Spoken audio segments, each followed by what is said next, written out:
Parlant des municipales, celui qui a été chef cuisinier, chroniqueur culinaire, Thierry Darès, va briguer la mairie du Sud-Ouest pour Ensemble Montréal, le parti de Soraya Martinez-Ferrada. Il est avec nous cet après-midi sur notre plateau. Bonjour, Monsieur Darès. Bonjour. Pourquoi vous lancer en politique? Votre vie était trop paisible? Non, j'ai toujours été très actif, justement. J'aime le terrain, j'aime l'adversité aussi. Et je pense que j'ai tellement commenté l'actualité, qu'elle soit gourmande ou autre, au Québec dans les dernières années, que j'avais envie de m'investir dans le Sud-Ouest, particulièrement parce que j'habite là depuis déjà 8 années. Donc je veux contribuer finalement à faire en sorte que les citoyens ont à la fois de la sécurité, ils ont de l'aide, ils ont du soutien. Il y a quelques défis dans le Sud-Ouest, on le sait, c'est quand même très compliqué avec l'itinérance et puis la santé mentale. Donc c'est des défis. La maison Benoît-Labre. La maison Benoît-Labre. La cohabitation. Oui, tout à fait. La cohabitation entre les personnes qui ont besoin d'encadrement, de soutien, et également les commerçants qui trouvent parfois les situations difficiles. Donc, au lieu d'être un gérant d'estrade, de commenter, vous voulez avoir les deux mains dedans? Oui, en fait, c'est une contribution de vie. Je pense que je suis rendu là dans ma carrière, dans ma vie, et de citoyen aussi également.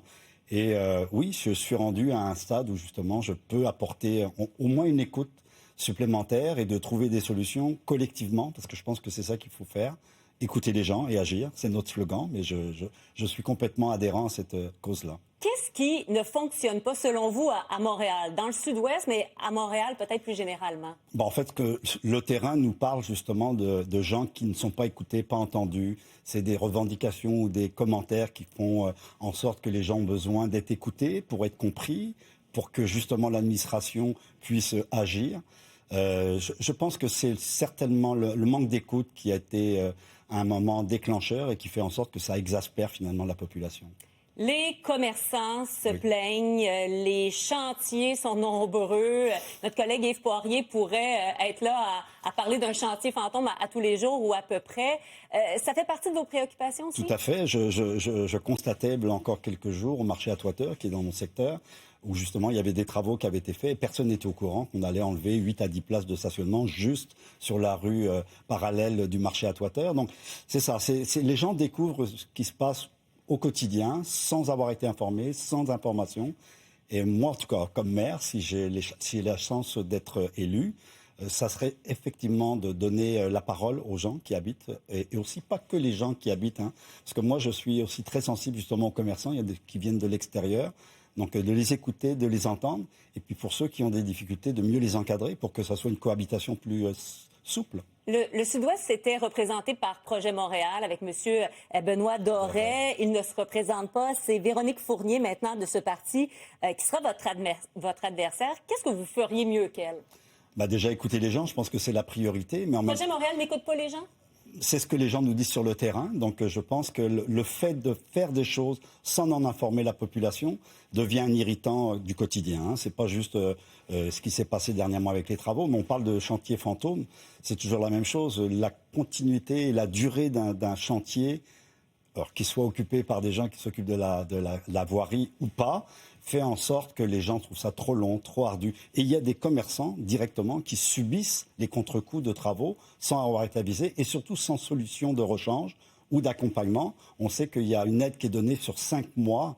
C'est beaucoup trop long. Les gens ont besoin de résultats beaucoup plus rapides. Est-ce que vous n'avez pas peur d'arriver avec un certain idéalisme, avec une vision des idées, et là d'être confronté à la réalité et de se dire... finalement, c'est un peu plus compliqué que je pensais. Non, le compliqué, je sais que ça va être compliqué. Ça, je n'arrive pas avec la fleur au fusil en me disant « OK, ça va être parfait, ça va être bien ». Non, je sais qu'il y a des enjeux, qu'ils soient économiques ou sociaux. Ça, j'en suis très conscient. Mais en même temps, qu'est-ce qu'on fait? On devient effectivement un gérant d'estrade et puis on est derrière, puis finalement on fait juste des commentaires. Moi, j'ai décidé qu'au moment de ma vie où je peux contribuer, où je peux faire une différence, il était temps que je m'engage. Et c'est pour ça que je me suis engagé avec l'équipe de Soraya. Vous n'avez pas peur que le milieu de la restauration, qui est très difficile, là, ça c'est clair, qu'il y a ces défis, que finalement ça vous apparaisse peut-être plus simple que la politique avec les réseaux sociaux? La politique municipale a eu mauvaise presse. Bien des gens ont quitté en disant ça devient toxique, tous ces commentaires que je lis sur moi, sur le travail que l'on fait. C'est une bonne question parce que justement, moi, j'ai fait justement une nouvelle plateforme là, qui va être en ligne, qui est déjà en ligne sur ma candidature et ma campagne électorale. Et je vais quand même aviser, que ce soit mes partisans ou toutes les autres personnes, d'avoir un discours très courtois, très respectueux, parce que on le voit bien. Je veux dire, les commentaires des fois sont très virulents, sont très violents. Et je pense pas, et que ce soit pour mes adversaires aussi, je pense que quand on se lance en politique municipale, surtout en politique municipale où on a un enjeu direct sur le quotidien des gens, on devrait normalement être soutenu, aidé et non pas critiqué à tout vent pour rien. Thierry Darès, candidat donc à la mairie du Sud-Ouest. Merci beaucoup d'avoir été avec nous. Merci pour l'accueil. Merci.